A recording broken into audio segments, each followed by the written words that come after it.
pessoal, tudo bom com vocês? Hoje nós vamos começar um novo assunto. Vamos falar sobre a estrutura e a dinâmica dos ecossistemas.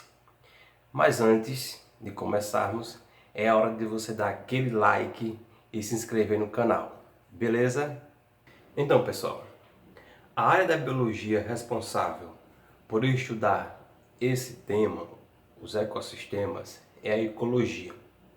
O termo ecologia, ele vem do grego, onde oikos significa casa e logos significa estudo, e ele foi empregado pela primeira vez por um zoólogo alemão denominado Ernst Haeckel em 1866.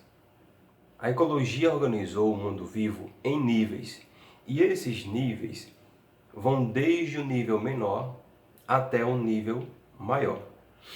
Para a ecologia, o menor nível chama-se organismo. Um organismo é uma estrutura biológica formada por sistemas, que esse sistema trabalha de forma integrada.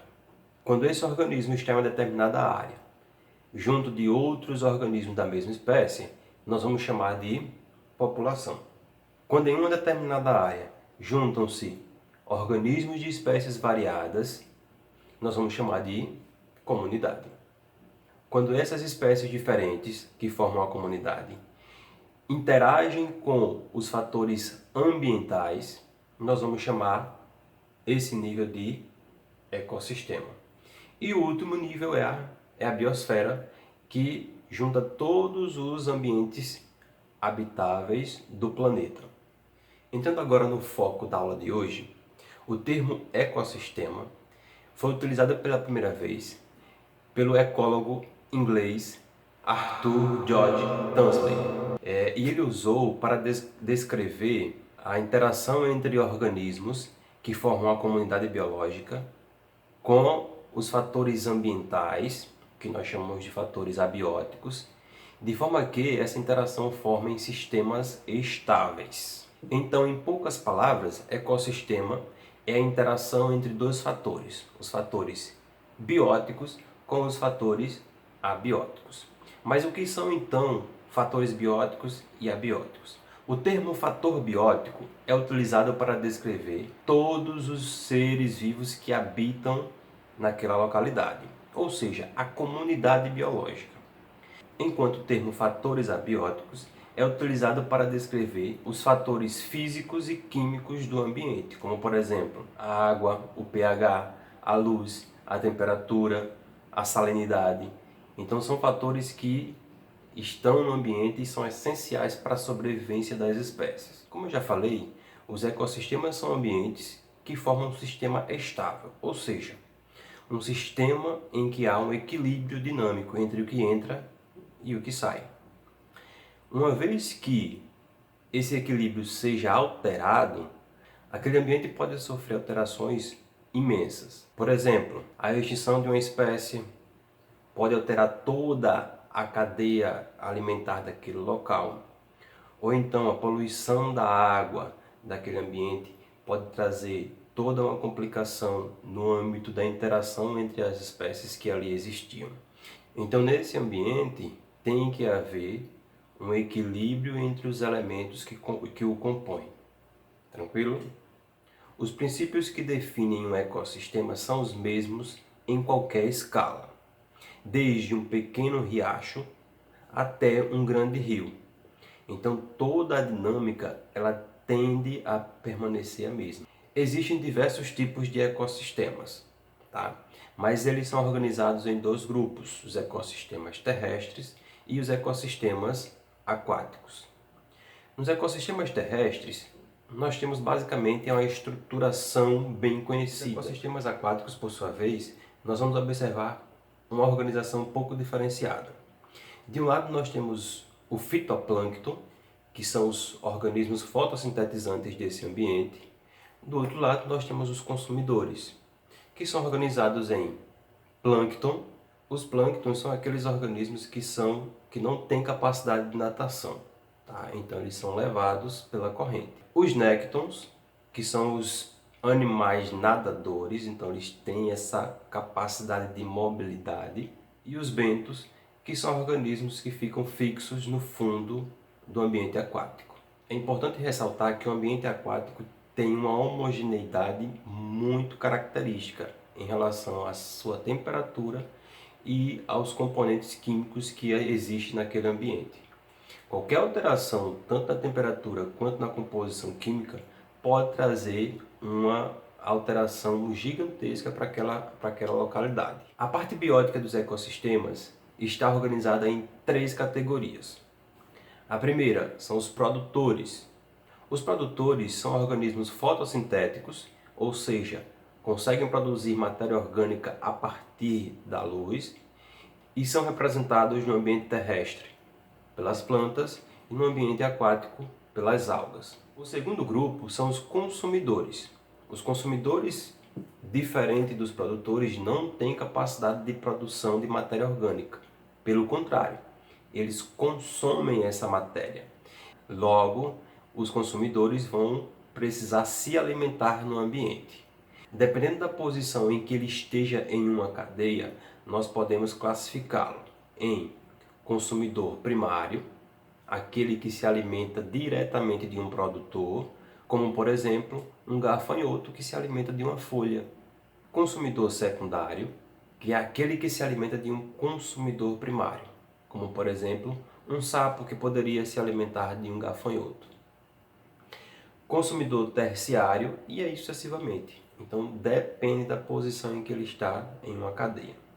O terceiro grupo, os decompositores, que são representados por fungos e bactérias, têm um papel importantíssimo ecológico no ambiente. O que é que eles vão fazer? Eles têm o papel de fazer a reciclagem da matéria, ou seja, eles pegam uma matéria morta, orgânica, decompõem e nesse processo essa matéria transforma-se em matéria inorgânica que vai ser devolvida para o ambiente. Então, o processo de ciclagem dos nutrientes é um papel importantíssimo dos decompositores. Dentro do ecossistema, nós podemos observar 2 conceitos de extrema importância: nicho ecológico e habitat. Cada espécie dentro de um ecossistema vai estar inserida em um habitat que se refere ao local onde ela vive, que oferece condições para ela sobreviver, e um nicho ecológico, que se refere ao modo como ela vive nesse ambiente. Então, o habitat e o nicho ecológico de espécies diz respeito à biologia de cada espécie. 2 espécies podem viver em um mesmo habitat, porém ter nichos ecológicos diferentes, como por exemplo o sururu, que é encontrado em lagoas ou estuários aqui de Alagoas, e determinados peixes que também são encontrados em lagoas aqui do nosso estado. Apesar de estarem no mesmo habitat, sururu e peixe não possuem o mesmo nicho ecológico. O sururu é um organismo bentônico e filtrador, enquanto os peixes são organismos nectônicos, têm capacidade de natação e são predadores, eles vão e capturam as suas presas no ambiente aquático. As espécies dentro de um ecossistema, elas estabelecem relações e muitas dessas relações diz respeito à nutrição, à alimentação. Essas relações de alimentação dentro de um ecossistema denominamos cadeia alimentar. Então, em uma cadeia alimentar, nós temos organismos que servem de alimento para outros, como por exemplo essa cadeia, que é uma cadeia típica de manguezal. Então, se você observar, nós temos aí 4 organismos: os fitoplânctons, os zooplânctons, camarão e peixes. Desses organismos aí, cada um está dentro de uma classificação que nós já falamos anteriormente do ecossistema. Então, o produtor é aquele que produz o seu próprio alimento, ou seja, aquele que por meio de um processo produz matéria orgânica. Os fitoplânctons são os produtores, por conta dessa capacidade que eles têm de fabricar matéria orgânica pela fotossíntese. Já os zooplânctons se alimentam dos fitoplânctons, então eles são consumidores Como eles estão consumindo o produtor, eles são classificados como um consumidor primário. Os camarões, por sua vez, se alimentam de zooplâncton. Logo, os camarões são consumidores secundários. Logo em seguida, os peixes se alimentam dos camarões, que será, nesse caso, o consumidor terciário. Então veja que a posição de cada organismo dentro de uma cadeia vai indicar uma classificação diferente, principalmente em relação aos consumidores. Mas você pode estar perguntando, mas está faltando o decompositor. Ok, o decompositor, galera, ele não fica em uma posição fixa em uma cadeia. Por quê? O decompositor vai atuar na matéria morta, ou seja, quando a espécie morre. Logo, o decompositor, apesar de não ter uma posição fixa, ele pode inserir-se em qualquer posição. Por quê? Porque eles participam da decomposição. Logo que uma espécie morre, os decompositores atuam. Tranquilo? Em ecossistemas muito ricos, essas cadeias podem ser muito complexas, ou seja, uma diversidade muito grande de alimento para determinadas espécies. Então essas relações, essas interconexões de alimentos vão gerar não apenas uma cadeia, e sim uma teia alimentar. Então a teia é um conjunto de várias cadeias que têm conexões bem diversificadas. Nessa teia que foi mostrada, vocês percebem que existem várias formas de alimentação nesse ecossistema representado. Então isso é a teia. Em um ecossistema existe um constante fluxo tanto de energia quanto de matéria. O fluxo da matéria, ele é cíclico, ou seja, ele sempre se renova. E existe aí a participação de alguns organismos como as bactérias. Já no caso da energia, a energia ela tem duas características básicas em um ecossistema. Primeira, ela é unidirecional, ou seja, uma vez que a energia é gasta, não dá para ser reaproveitada. Segundo, a energia ela é decrescente, ou seja, nós temos como fonte principal no ambiente o Sol. Essa luz solar ela é capturada com maior eficiência pelos organismos fotossintetizantes. Esses organismos produzem matéria orgânica. Essa matéria orgânica vai passar para o consumidor primário quando este se alimenta da planta. A energia que passou do produtor para o consumidor primário, ela está em um nível menor. Quando esse consumidor primário serve de alimento para o consumidor secundário, a energia passada já estará em um nível menor, e assim sucessivamente. Por que isso acontece?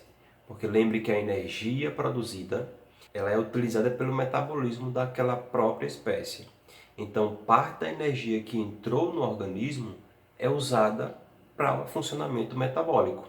Uma outra parte dessa energia é que vai ser transferida para o predador que consumir essa espécie.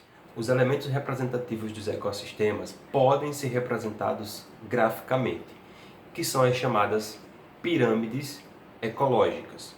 Então existem três tipos de pirâmides, que a gente vai ver uma por uma. Pirâmide de biomassa.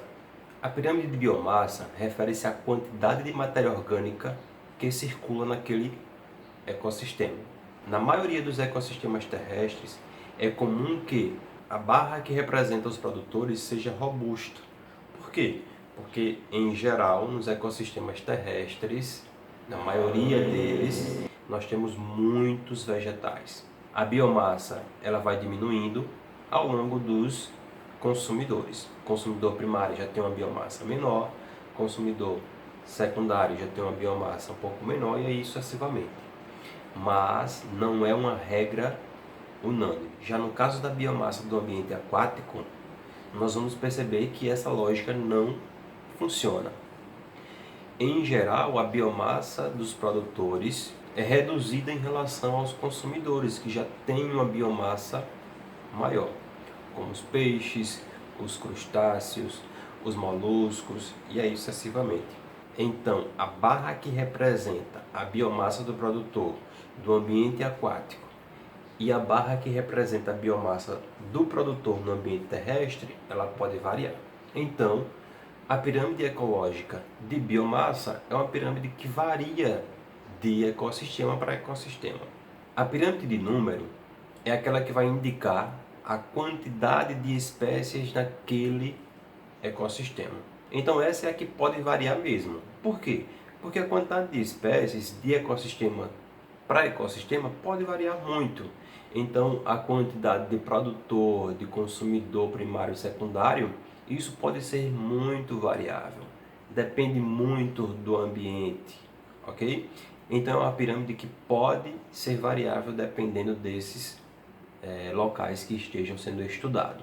E por último, a pirâmide de energia, que como o nome já está dizendo, vai representar a quantidade de energia que circula nesse ecossistema. Como acabamos de falar, a energia ela é decrescente, ou seja, ela é maior no produtor e ela vai diminuindo ao longo dos consumidores. Logo, a pirâmide de energia é a única que não tem variação na sua forma. Ela é sempre maior na sua base e vai diminuindo até chegar ao ápice. Então isso indica que o produtor contém uma quantidade maior de energia em relação aos consumidores. Então, pessoal, a nossa aula termina por aqui. Espero que tenha ajudado vocês nesse conteúdo. A seguir tem algumas questões para vocês responderem. Se não conseguiu, assista ao vídeo de novo, que tenho certeza que você vai conseguir. Então até a próxima, fiquem com Deus.